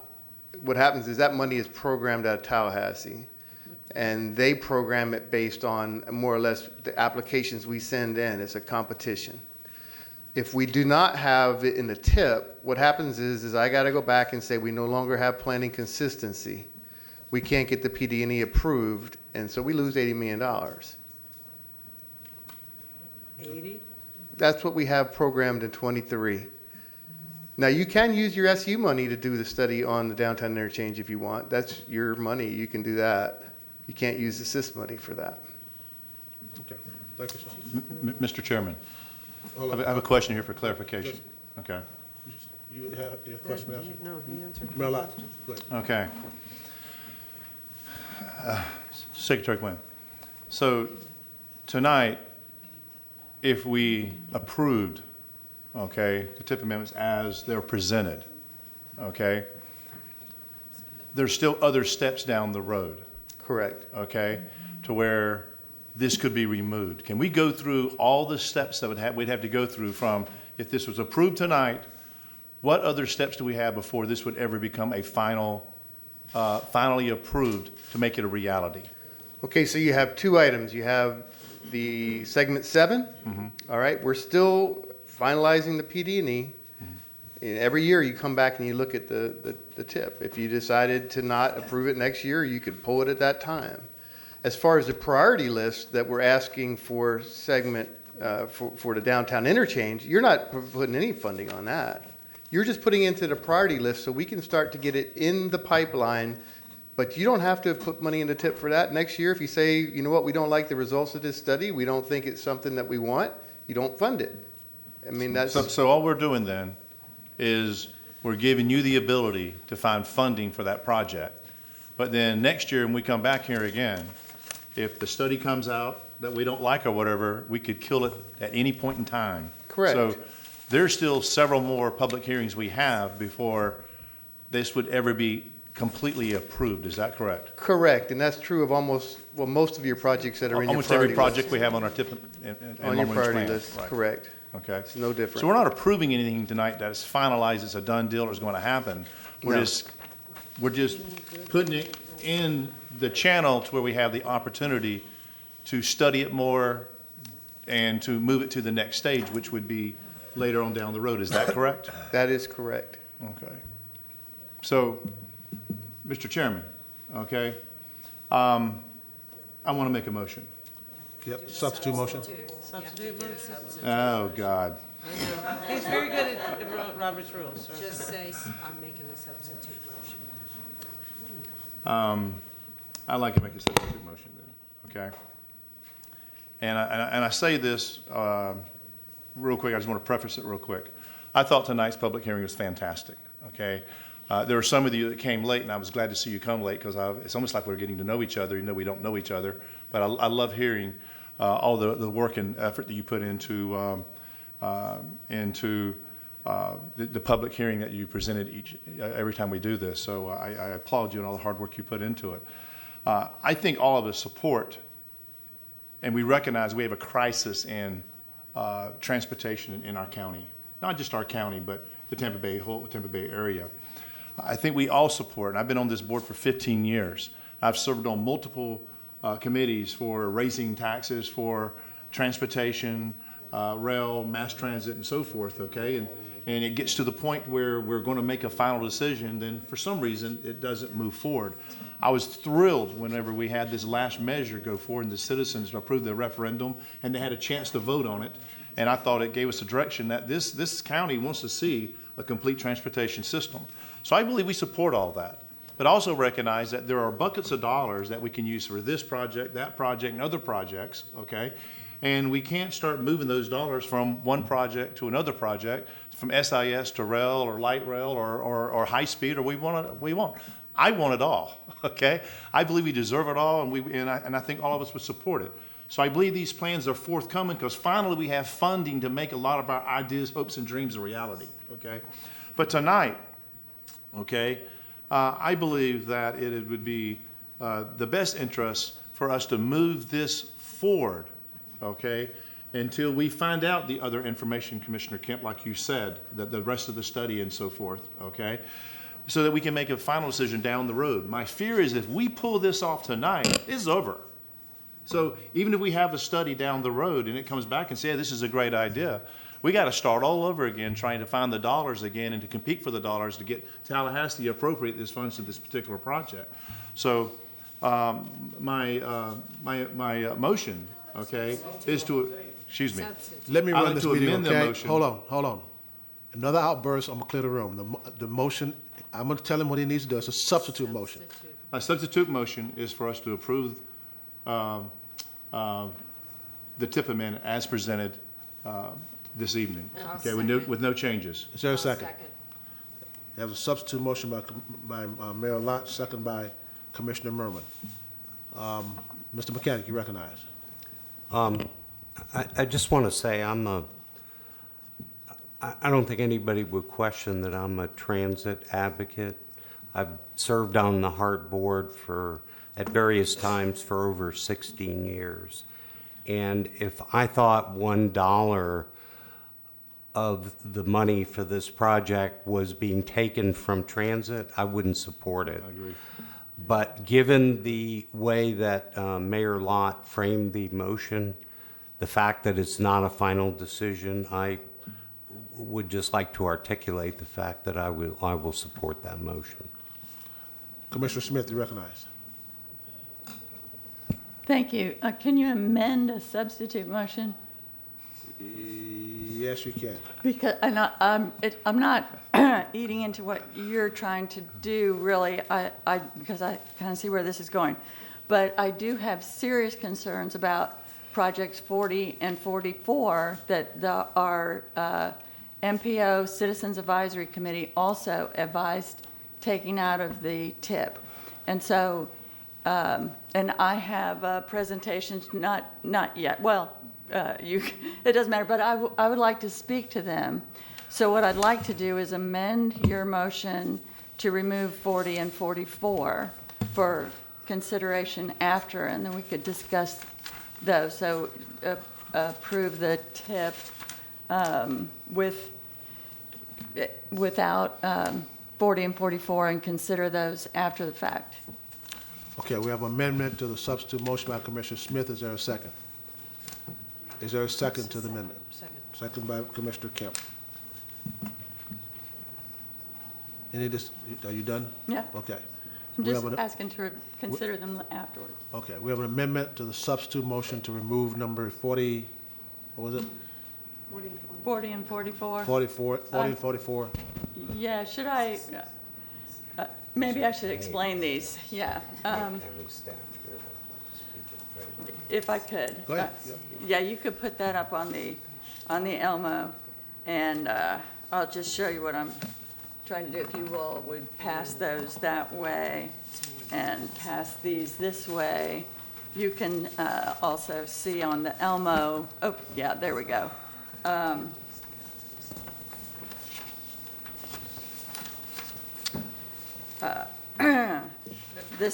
I say, the Citizen Advisory Committee voted to remove both of these from the TIP. And so I just want you all to see where these roads are and see how far out they are and how they would promote sprawl way out into the rural area. These are both added to the TIP at the last minute. You can see on your candidates for new funding list, they are in blue. That means they were just presented without a whole lot of vetting and discussion. Well, really with none, no engagement or input from the communities. No one in Balm or Fort Lonesome or Lithia or East Hillsborough knows about these roads. The two projects do not serve South County well. They serve only to promote the sprawl that South County residents do not want. The millions of dollars for these projects could be much better spent building other projects in South County. And I can list a few, but we should not be subsidizing sprawl way out here with taxpayer dollars. The worst of them is the big, number 40, the Big Bend Road extension. That's not a road now. And if you look at the map, you can see that that's crossing just, rural area. It's outside of our urban service area boundary, which is where we want to direct growth. So the TIP line, number 40, says that the need is based on a delay reduction, but a reduction of delay for who going where? For people coming from somewhere halfway between Lithia and Fort Lonesome who want to go somewhere north of Balm. This is really not, it's for developers who want to build bedroom communities halfway between Lithia and Fort Lonesome and want us to pay for a route for those commuters to get to I-75 without going through Balm. Like they'll need a bypass route around Balm because the roads that now go through Balm won't handle all the sprawl they're planning to pave over our rural farmland with halfway between Lithia and Fort Lonesome. As you can see that the extension crosses valuable wetlands, Boggy Creek and Bell Creek through environmentally sensitive lands. There's not a road there now. Okay, we're building a new road through ELAP preserves, cutting a swath through the wildlife corridor we have so painstakingly put together at the Bomboyette Scrub and Triple Creek Preserve. The project costs over $9 million, including nearly $2 million for a bridge over Bell Creek. which would undoubtedly have negative environmental impacts. We don't need a $2 million bridge over Bell Creek for people halfway between Lithia and Fort Lonesome to go around Balm to get to the interstates, all right? The other one, number 44, is a widening of Balm Road, which is a rural road that goes out into the rural area outside the urban services area. And the only reason we'll need it is if the county commission allows more sprawl outside the urban service area. So this is, too, would only encourage bedroom communities of commuters added outside our urban service area boundary over my objections and the objections of several other commissioners who campaigned on the promise to stop that kind of sprawl that costs us all in building infrastructure, fire stations, schools, roads, that rather than spending our tax dollars serving the urban core. So that's why I want to remove those from the tip, or at least remove them from your motion so we can consider them separately. So that's my amendment. All right, we have a substitute motion we have an amendment to the substitute motion by Commissioner Smith, second by Commissioner Kemp, to remove number 40 and number 44 from the TIP. See no further discussion. All those in favor, let me know by saying aye. Aye. Opposed likewise? No. Motion is adopted. We're now on the... Could we please identify the noes for the record? Thank you. Okay. We're now back on the amended substitute motion. Is there any further discussion on the substitute motion? Now, let me explain something to you. The substitute motion basically will approve the tip. So we have to have a roll call vote on the substitute motion. So you're on the amended substitute motion that removed number 40 and 44. Commissioner Kemp, you recognize. Thank you. Commissioner Overman says yes, 1, 2. What I'm trying to figure out is what I heard in that discussion was that if you leave 28 on and you don't like what happens with it next year, you can remove it. So next year, does that mean that you come back with money, put it on there and say, oh, well, you might not like what it is, but money's in there, so that's it. That could totally happen. So I'm just wondering if that's what we can expect on 28 next year. What stops that same cycle from happening that just happened now? We would have essentially the same conversation about line 28. If the department were able to get funding for that project from Tallahassee, it would be proposed to be added to the tip at next summer's hearing. And there might even be a couple of subsequent hearings where that funding would continue to be in the tip and you'd vote on it at successive hearings until it gets to the fiscal year where the dollars are actually used. Okay. Just to follow up, I have a couple more questions about segment 27 or segment 7 or tip number 27. So if I know it can't be used for transit, I wish it could be used for affordable housing. But anyway, if we leave the money in segment, or if we were to not vote for segment 27, but to leave the money in there, what implication does that have? And if this money can be for the SIS, then can the money be moved to another part of the SIS? And why were we asked to do this when West Shore was prioritized? So the project that's currently on line 27 was on our priority list last summer. At last summer's hearing, we kept it on the priority list with the removal of express toll lanes. And so that then was direction to the department that we supported their efforts to win funding for the project. And that's why you're coming back now with the proposal to add $80 million into the tip for that project. Again, that funding is in fiscal 23. So July of 2022 is when it would move into a design build phase, which means, again, we have several more votes on including that funding in the TIP. But again, there's nothing to stop more money from coming into this year, and then we're hearing again. So we're essentially being told that, I just feel like our decision's being made for us by this tactic where, it just gets funded, and we can't do anything about removing funding. And by voting for this, we're confirming that we approve this plan to move it to next year. That this is an acceptable plan with us. Mr. McCann, you recognize. Turn your microphone on. I have a suggestion for how to deal with that, because it's not comfortable being asked to vote on something when today is the deadline, in other words.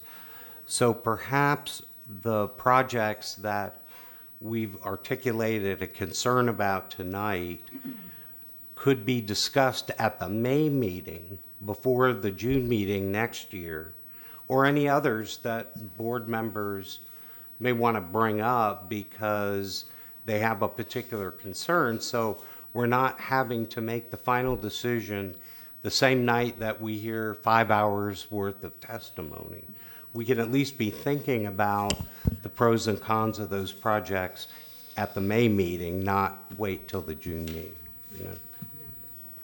Sure. And the briefing slides from the last Tampa Bay Next quarterly update to the board focus and go into a lot of detail about that Section 7 project that's on line 27 and that we were proposing to add $80 million for. So that was the primary subject of the last briefing to this board, and I know not everybody was here.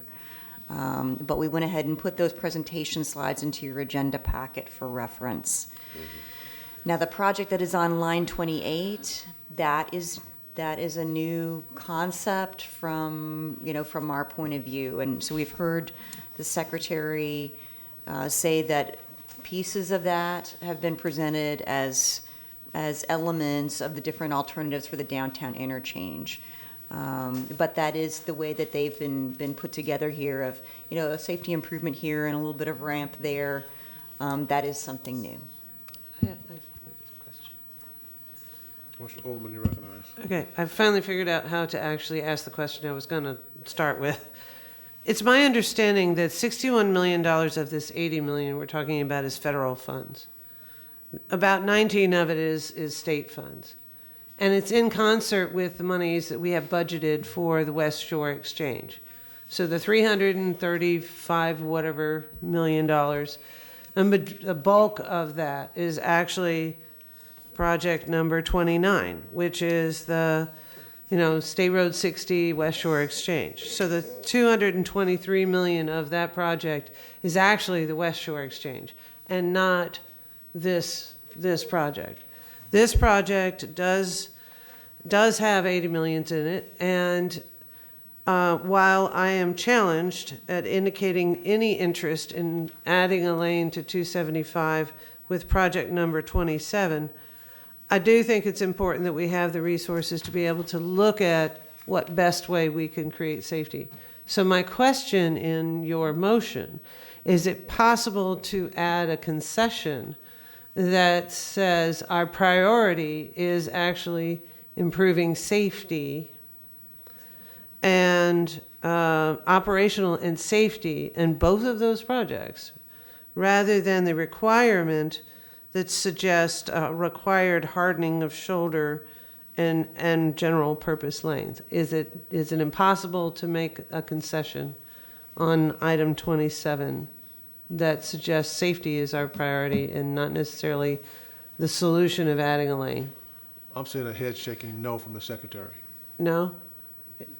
So FDOT's solution is always adding a lane to adjust capacity, operational, and safety improvements? And I'm just speaking specifically of the southbound one. The study that we've done, and that quite honestly, it's come several times before the board, and we presented in great detail, has always shown this. And so what we sold when we were selling this to try to get the system money was this. Now, what I have to do is go back and ask, okay, I know this is what we told you we wanted, but now we're saying we want something different. We'd have to figure out how to redo our study and then go back and try to figure out, are they still going to give us that money? To my point is you've indicated that we just want the funding so that we can do the study, but you can always change it. And the yet study's already been done. The study is in the final stage. We've had the public hearing. We briefed you on the public hearing. In fact, one of the reasons we have the operational improvement is because when we talked to the people in Seminole Heights, a lot of them said, we may not want the extra lane, but you need to fix that I-4 ramp to I-4. And the only way we can fix the ramp to I-4 is to bring those lanes north of Hillsborough. We can't start the lane where at MLK. That's where it starts now. If I put a second lane there, you still can't get to it. And so that's where all this came together. That's why they kind of work hand in hand. Independently, they don't work so good, but hand in hand.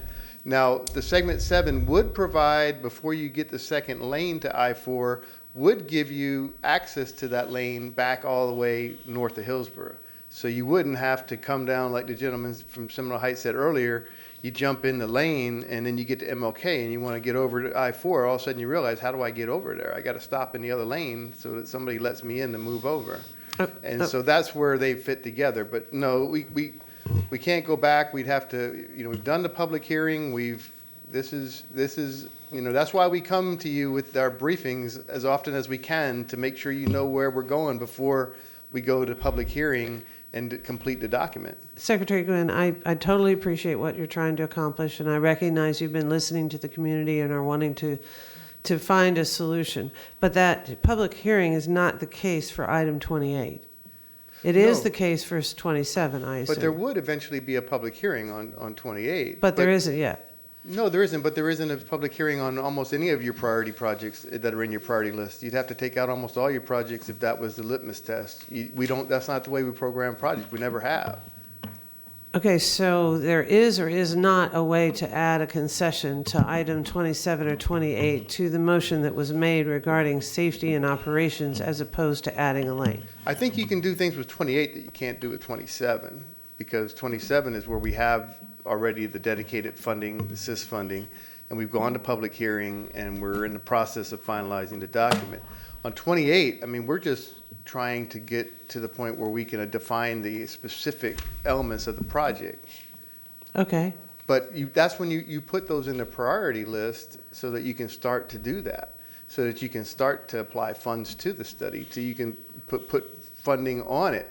Some projects in your priority list may drop out. You may never decide to go any further.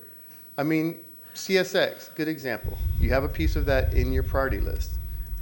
Not because you have funding on it, not because you've done a PD&E study, not because you even know what kind of train you want to run on it. Well, true. But because it's a project that you think is a priority and you want to start the process of being able to study it. Yeah, it's mentioned 3 different projects, 74, 72, and 69 are all related to rail-related projects. Right. But we don't, you're right, we don't have, we're going to bring all those studies together when Hart is able to actually chew the elephant it's trying to chew. This project 28 is we're adding it in no different than what those projects are added in. It's no funding attached to it other than to allow us to consider to look for that as a project opportunity.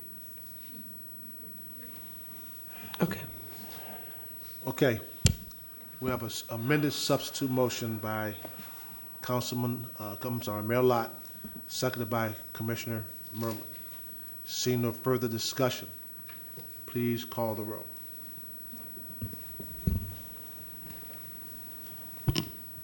Klug? Yes. Kemp? No. Mechanic? Yes. Chalura? Yes. Citra? Yes. Green? Yes. Scherberger? Yes. Lott? Yes. Miller? No. Vieira? Yes. Overman? No. Maniscalco? No. Wagner? Yes. Smith? No. Stewart? Yes. Merman? Yes. Motion carried 11-5 with Commissioner Kemp, Commissioner Miller, Commissioner Overman, Councilman Maniscalco, and Commissioner Smith voting no. Okay. All right. I'm sorry, yes, we need to make an action item on Imagine 2040 Long Range Plan, Transportation Plan Amendment for Tampa Bay Next, Section 7. Mr. Chairman, Excuse excuse me. Pardon? Excuse me. Pardon? The motion was amended, so it's No. got yours in it. I'm sorry? Yeah, I seconded that. What now? No, go ahead. The motion that was amended, the substitute motion was amended that included her information. But we need a motion to approve, Imagine, 2040 Long Range Transportation Plan Amendment for Tampa Bay Next, Section 7, PD&E and FAST Act consistency. Is there a motion to approve that?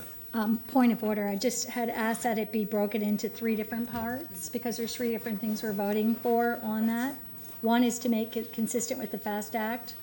2 is to remove, consistent with this board's directive last year in the TIP, express toll lanes north of the I-275 downtown interchange. And then 3 is to adopt the preferred alternative on segment 7. Just a point of information, we don't need to take any action on the preferred alternative. The only proposed change in the long-range plan would be to change the lane description from express toll lanes to general lanes. May I, just a point of order, or just understand clarification? So by then again approving this in the LRTP, we are approving the segment 7, what has been put forward today as the new segment 7 plan. No, we're not taking any action on the PD&E for segment 7. We're simply changing the language by which that segment is described in the long-range transportation plan from express toll lanes to general lanes. Right, but we're affirming that we're the lanes, the widening of I-275 north of downtown, we're affirming it by approving this LRTP amendment. It does keep lanes in there, keep the addition of 2 lanes in the long-range plan. Yep. Point of order, Mr. Chairman. Yes, Mayor. It was my understanding that we removed 40 and 44 Yes. for discussion and a vote. So I just want to make, No, 40 and 44, that was an amendment to the substitute motion by Commissioner Smith, second by Commissioner Kemp to remove 40 and 44 from the substitute motion that Mayor Lott made. That motion passed. So the motion that just passed to approve the TIP excluded 40 and 44. That's not in there. Follow me? I understand. Now, are we going to discuss if we're going to eliminate 40 and 44, or is that? It's gone. It's already done. It's already gone. Because one of the comments were, at least let's take it out and vote on the amended motion, and we come back and discuss 40 and 44, because I wanted to hear staff's position, why they even put it in there. We heard one side of the story. I want to hear the other side. Well, you've already removed it. But the comment from the person that was making the motion, or the person that made the second, said, if we can remove it so we can pass the amendment, and we can come back and discuss it. That's the way I heard it, and Ms. Stewart had even asked, are we gonna bring 40 and 44 up again, so she understood the same thing. That's why I discussed the whole thing at the time. I said, well, I'll just discuss it now, and went through the whole argument for Yeah, it. but when they said, I just want to remove it so we can pass or vote on the amendment, we can discuss this later, because my comments were gonna be, well, why did this even make the list in the first place? We heard one side of the story, why it should be taken off, but why did it make the list in the first place? That's what I wanted to know. So if what she said made sense, great, but I want to hear from the other side why it even made the list. Well, we've already taken it out, but if someone wants to answer this question, why it made the list, feel free to do so. Sarah can answer that question. Sarah McKinley, MPO staff. As I presented as part of my presentation, we do go out to each of the jurisdictions and meet with them on all their priority projects. And every year they give us a letter with those priority projects. So staff submitted a letter that was signed by county administration to include those projects in there for PD&E funding. So that's why those projects were in there. It doesn't answer the question. Does that answer the question? It answers the question, but I would caution you to reconsider, Ms. Alden, as you move forward. There's a brand-new high school being built at Baum Road and 301, and my suspicion is that is part of the reason for the request. This is a 3,000 student high school, 612 center being built. It's due to open in 21, and right now that's a 2-lane road, and it's one entrance and one exit out. So as the county considers building down there, and as we consider, you're going to have a nightmare on your hands trying to get 3,000 kids in and out of that school. Yeah. So I suspect that's part of the reason that it was added. I'm disappointed that we were confused about how we assumed that this was going to be discussed because I was going to bring that up. So. Yes, the boundaries of that are from US 301 to Clement Pride. There are 2 existing neighborhoods that empty out on that road. It is 2-lane without shoulders, and then there is a new high school being built there as well. Okay. Sorry I didn't get your explanation. I thought that when she did this explanation, everyone still was what the reason it was being removed. Just misunderstood. All right. So we're back on A, at the Image 2040 Long-Range Plan. Is there a motion to approve that? So moved. A motion by Mr. Mechanic. Second. Second by, who was that second by? Wagner. Mr. Wagner, to approve the Image 2040 Long-Range Plan. Is there any discussion? Commissioner Yes. Kemp, you're recognized. I'd like to make an amendment to have an opportunity to pull out the express toll lanes. The directive is to not have express toll lanes, and I'd like to take a separate vote on that amendment. So we have an amendment by Commissioner Kemp. Is there a second? Second. Second by Councilman Maniscalco. You want to discuss your amendment any further? No, I think I'm fine. I mean, we had this discussion last year, so was that, always I the just would like to have that, as vote just on that. Commissioner? No, I want to be called on after this is. Okay, so we have an amendment to the motion by Commissioner Kemp, second by Councilman Maniscalco. Is there any further discussion? I'm sorry, I don't understand what the motion is to do. The amendment or the motion? The amendment, I don't. The amendment is simply to remove what we did last year. Apparently, we have to remove that in the tip now. Last year, we approved removing the express toll lanes from I-275 north of the downtown interchange. I thought that was already a part of what I'm we pulling were- that out, it is, but I'm pulling it out as a separate vote. It's a single item. Mm-hmm. It's a single. So we have a motion, we have an amendment to the motion by Commissioner Kemp, second by Councilman Maniscalco. Is there any further discussion? Seeing none. All those in favor, let it be known by saying aye. Aye. Opposers? Motion is adopted. We're now back on the amended motion by Mr. Mechanic, second by Councilman, I'm sorry, who's the by Mr. Wagner. Is there any further discussion on the motion, the amended motion? Seeing none. Roll call vote. Klug? Kemp? No. Mechanic? Yes. Chalura? Yes. Citro? No. Green? Yes.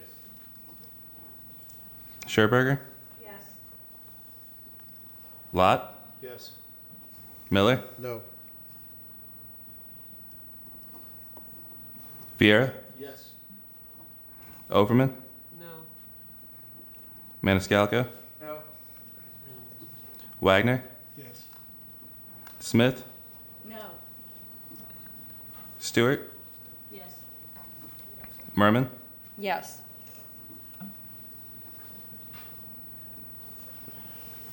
Motion carried 10-6 with Commissioners Kemp, Councilman Citro, Commissioner Miller, Commissioner Overman, Councilman Maniscalco, and Commissioner Smith voting no. Okay. Do you want to do executive director's report tonight? Oh, Mr. Chair? Well, I'm sorry, Commissioner Murphy. I hate to do this, but Don't do it then. I'm sorry, I've got to. I just think there was a lot of confusion about 40 and 44. I do. I'm seeing heads shaking.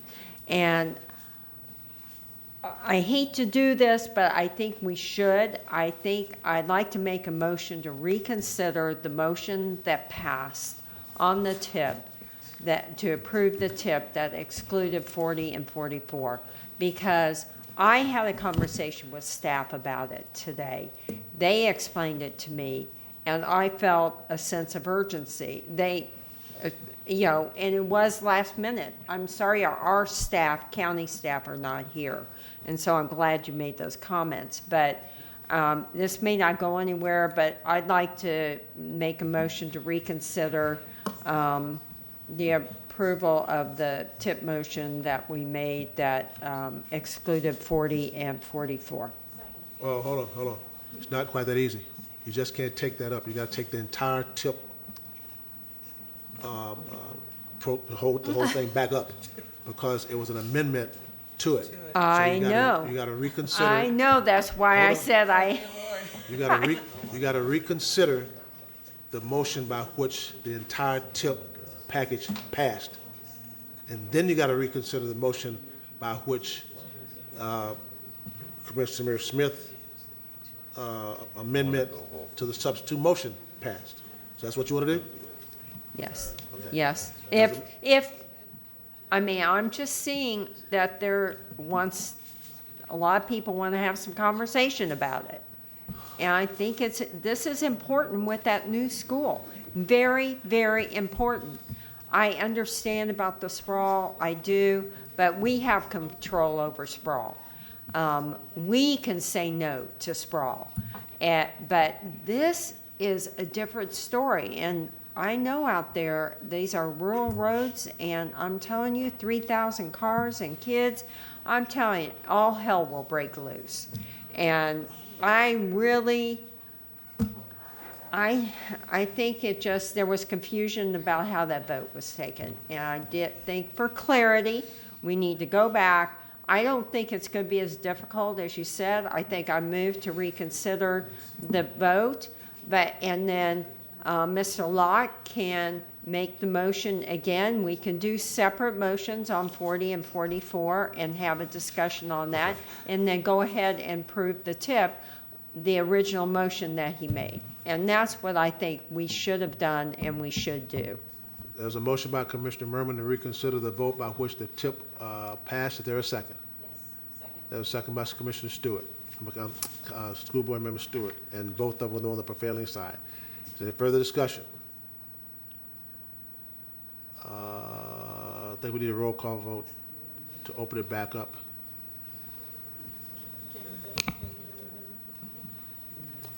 Mr. Chair, if I could add, I'm curious if this will work this way. Instead of a motion for reconsideration, if you're going to do a roll call vote, I'm inclined to, I agreed that when I heard the original motion, it was to actually take 40 and 44 out. Right.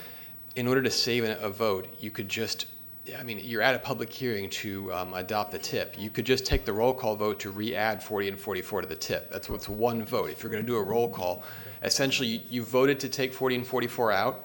A motion reconsideration, you could just do in voice vote and then take a roll call just to add. Basically, all you're doing is adding those segments back to the list of project priorities, 40 and 44. It saves you potentially a second roll call vote. Well, you got to open it back up first and foremost. Yes. Yes. And then you're saying, instead of going back through, just make a motion to add it back in there and then take a roll call. Right, so you have a motion for reconsideration, that's a voice vote. And then if you have a motion to re-add lines 40 and 44 from the project priority list back into the tip, that would be your one voice vote, or I'm sorry, your one roll call vote. If that cleans it up at all, I know you're... I don't agree with you on that, but I'll take your advice. Because at this point, the state law requires a roll call vote to adopt or amend the tip or the LRTP. You don't need to do, I don't think you need to do the motion for reconsideration doesn't require the roll call vote. Well, Unless the reconsideration, hold on. you're capturing them in the same Let me motion. You might be right on the roll call vote. Okay. But what happened here was, you passed a motion to accept the tip, okay? But before that, you had a substitute, you had an amendment to the substitute motion to take 44 and 40, whatever it was, out. So technically, what you have to do is reconsider the motion about the tip passed. Then you got to reconsider the amendment that was made to the motion. Okay. That's what you have to do. Now, we don't have to do a roll call vote. I hear what you're saying, but I don't agree with you. Understood. And once this is completed, I'll have to get up again regarding the LRTP, so proceed and I'll Okay, come back all up right. for that. So we're not going to take a roll call vote. There's a motion by Commissioner Merman, second by School Board Member Stewart, to reconsider the vote by which the tip passed. Seeing no further discussion, all those in favor, let me know by saying aye. Aye. Opposed likewise? Motion is adopted. Now we're back on the tip. Is there a motion to reconsider the, there's a motion by Commissioner Merman, second by Ms. Stewart, to reconsider the amendment by which 40 and 44 were removed from the tip. Is there any further discussion? Seeing none, all those in favor, let me know by saying aye. Aye. Opposed likewise?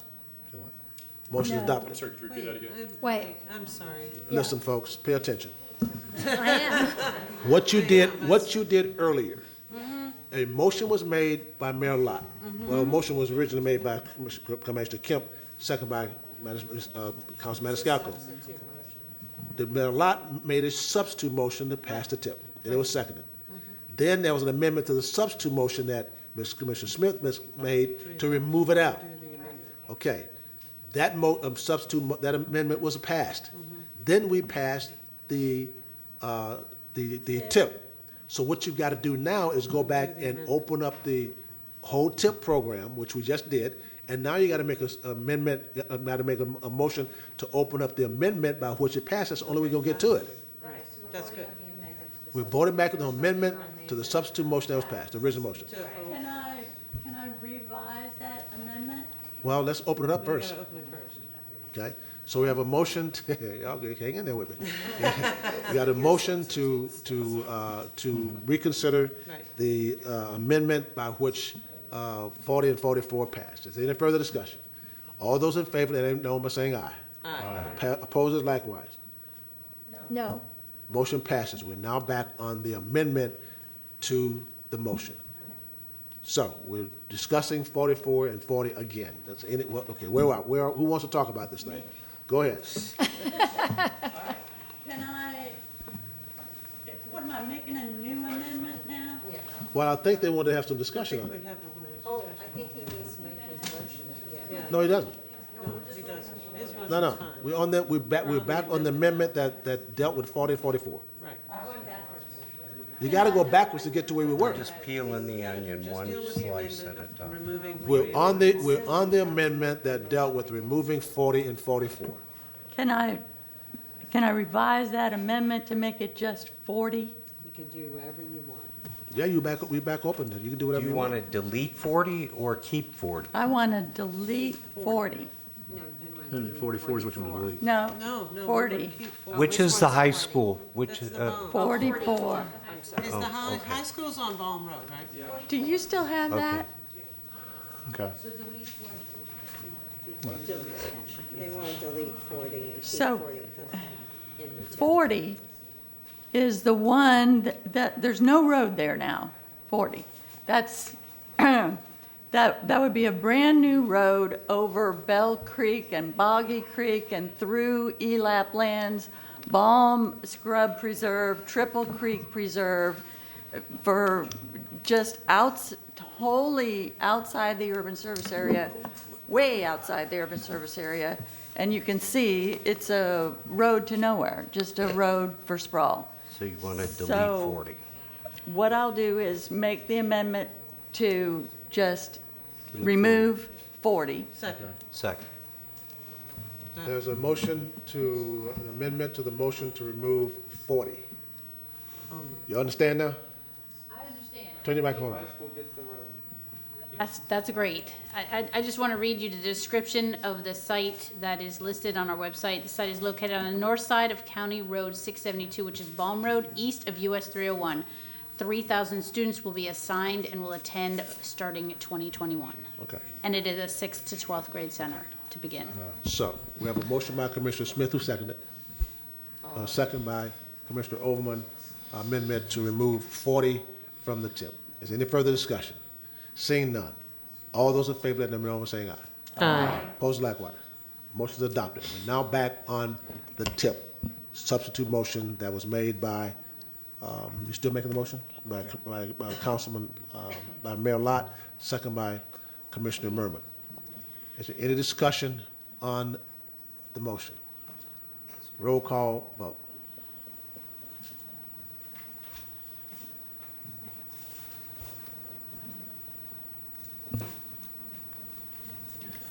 Klug? Yes. Kemp? No. Mechanic? Yes. Chalura? Yes. Citro? Yes. Green? Yes. Scherberger? Yes. Lott? Yes. Miller? No. Vieira? Yes. Overman? No. Maniscalco? No. Wagner? Yes. Smith? No. Stewart? Yes. Merman? Yes. Motion carried 11-5 with Commissioner Kemp, Commissioner Miller, Commissioner Overman, Councilman Maniscalco, and Commissioner Smith voting no. You want to beat me up? No, not at all. Not at all. You're going to beat me up. I need to clarify something about the LRTP amendment, the LRTP vote. There was a motion, and then I believe Commissioner Kemp had an amended motion that had the effect of deleting the toll lane language from the LRTP, but without adding the general lane language to take its place. I believe that carried unanimously, and then the full vote on the LRTP, which was the roll call vote, carried 10-6. The concern I had was, or the confusion I had was, as far as I know, the only change happening to the LRTP, the only amendment being proposed, is that language. It's taking out the toll lane language and placing in the general lanes language. So there was a unanimous voice vote to take out a piece of, take out part of the text, the express lanes, and but not add general lane language. That carried unanimously, but then the vote carried 10-6 as the adoption eligibility. I just wanted to clarify that because there was a little bit of confusion, at least when staff and I discussed it. I want to make sure we're on the same page. Is everything right? Okay. Thank you so much. I really appreciate it. You're welcome. Do you want to do a report tonight? It's all right here. Hold on, yes. Thank you, Mr. Chair. I just wanted to see, I had spoken briefly about the vegetation, trees, and shrubs along these noise walls. Is it procedurally proper to make a motion tonight to have those requested to be put in this evening? To have a staff report on it? Yeah. Okay, if I may, I make a motion for that. There's a motion to direct staff to do something. Vegetation. Can I make a comment about that? Hold up, second by Commissioner Merman. Commissioner Overman, you recognize. Okay, I think it's really important to recognize that those of us that live along, the Heights area know that largely when descriptions of landscaping along 275 or any FDOT-owned road within the city of limits become the city of Tampa's responsibility for the landscaping. So if you're looking to have a discussion about the landscaping, are you looking to get a discussion on changing the MOU between FDOT and the city of Tampa on the responsibility for landscaping, given this project? Because that's what I asked for in my conversations with them. Yes, well, I'm just looking for what FDOT can do in particular when it comes to the city of Tampa. We can inquire on that issue internally, and I give you my word to follow up on that certainly. But for purposes of tonight, quickly, I'm just looking for what FDOT can do. Okay, that's my whole point. It's implied that they do that landscaping when actually the cost of landscaping and maintenance is left to the city's finances, so. Oh, well, okay, well. Just thought you might want to know that. Okay. Yes. Two steps, so I would, for step one. We have a motion by Councilman Vieira, second by Commissioner Merman, Is there further discussion? Seeing none, all those in favor, let me know by saying aye. Aye. Opposed, likewise. Motion is adopted. Thank you. Yes, ma'am. You have my announcements on the agenda. Is there any further business come before us tonight? Mr. Chairman. Yes, Mr. Brown. I need to weigh in on this because we heard a lot of impassioned pleas this evening about the need to move forward with a much more balanced transportation plan. I think we would do a disservice to all of the people who came here tonight, all the citizens who voted for the surtax, if we didn't show some good faith effort from this board as to how we are going to actually move forward. I had a discussion with our director earlier. I understand that we don't have a transit project yet because there's no implementing agency, but I do believe that we need to clarify the role of the MPO board in this whole process. And I think a lot of people just don't know what that is. So is there something that we can offer them to assure them that we're actually going to move forward with this? Can we, in fact, can I suggest that we start by maybe holding a workshop between the MPO board, HART board, TBARTA, to try to get a handle on a strategic direction for this? By all means, you can. Yes, if you want to try to have a workshop between HART and TBARTA and this board, direct staff to start working on that. They would have to work with those agencies to get some dates and times for us to do that. It would probably have to be an evening meeting like this and invite the public. By all means, you can. If you want to make that motion, help yourself. I would like to make that motion then. There's a motion and a second that we have a workshop with this board, HART board, and TBARTA board to talk about future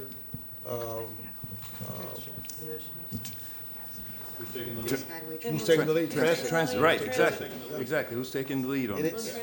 Anything else you want to say on that? No, that was Any it. discussion? Yes. Commissioner Merman. Commissioner Kemp, you recognized. Thank you.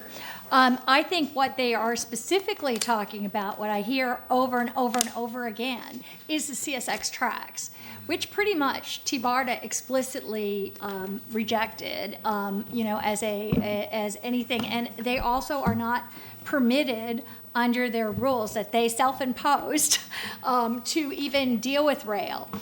So I would suggest, and we've already made this motion at HART, and we had unanimous endorsement of moving forward on that. So I would suggest that we specifically only, if you want to deal with HART and us, the MPO, to talk about rail and in Hillsborough County. And I think that would be the topic to have. Well, I think we need to talk about more than rail. Yes. We're just not talking about rail. We want to talk about a whole gamut of things. So we're not talking about rail.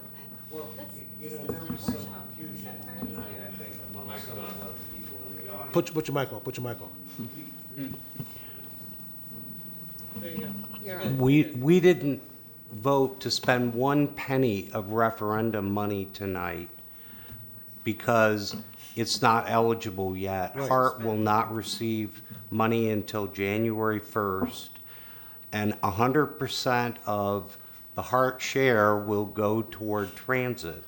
None of that money is being diverted, and I think a lot of people were thinking somehow the referendum money was being spent on the interstate.